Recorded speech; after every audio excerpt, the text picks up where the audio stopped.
right. The weekend is up. We have officially seen both our movies for this weekend. And if you watch the Dice Roll on Sunday, you know exactly what movies we're watching. So let's get into it.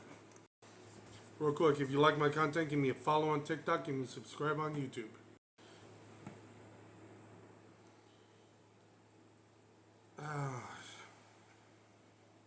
You ever go into a movie hoping that it's at least watchable? You know it's gonna be bad, but you're hoping you can at least find something to enjoy about it?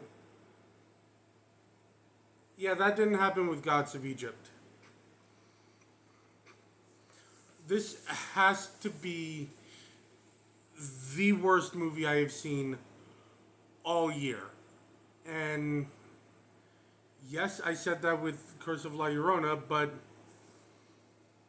this movie was somehow infinitely worse. And in the most ironic sense, the cast composing of non-Egyptian actors wasn't even close to the worst thing about this movie.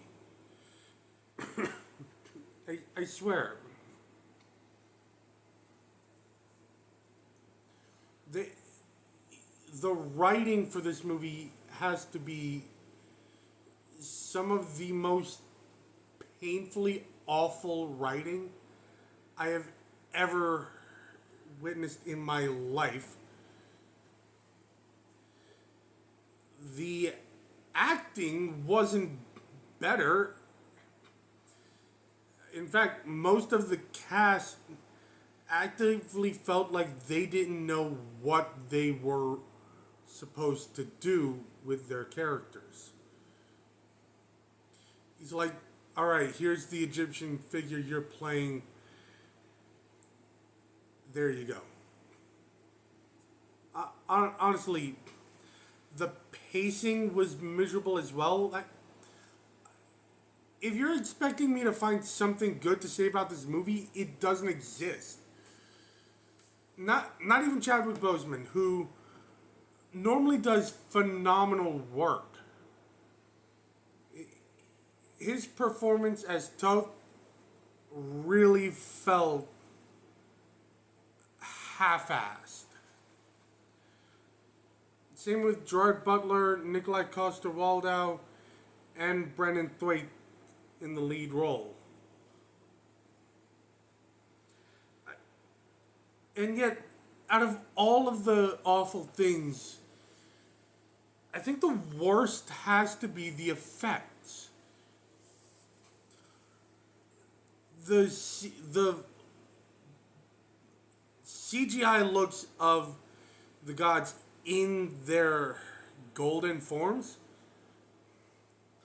looks straight up awful, and half the time it just looks like a PS2 game. And then there's all the background, the incredibly obvious green screen effects that truly take you out of the movie even more. I was genuinely struggling to keep it together through much of the film because everything was so unintentionally hilarious that it borders on satire. This is one of the worst movies I've seen in a long time. And I'm 26. Honestly, I don't think it should surprise anyone that this is a 0 out of 10 for me. It is just ungodly awful. See the pun? Now, Warfare, on the other hand, this might actually go down as one of the best war movies I've ever seen. And that is due in large part to the fact that Ray Mendoza, who was involved in the story that this movie tells, was truly had a major importance to the film. The movie is set almost entirely in one building during the Iraq War. And it goes from probably the best opening scene for a movie this year to a tense and quiet first act where they're just watching their targets before everything just shit hits the fan real fucking quick after that. Honestly, this has to be one of the most nerve-wracking, ass-clenching movies I've seen all year. And that is high praise with no bullshit. Honestly, Will Poulter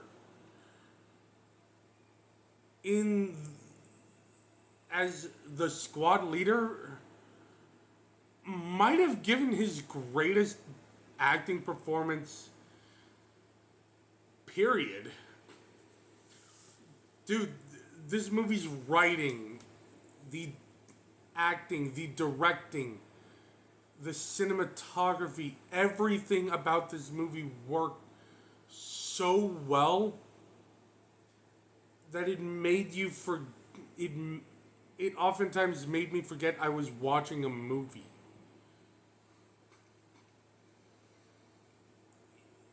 Dude, this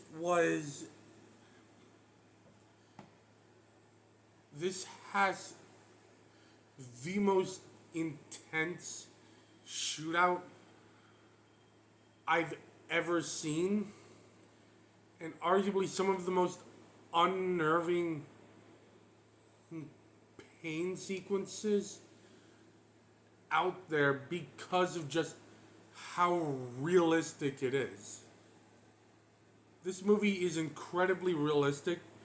It was shot in real time, and it genuinely doesn't feel like a movie, but rather an experience you're forced to witness.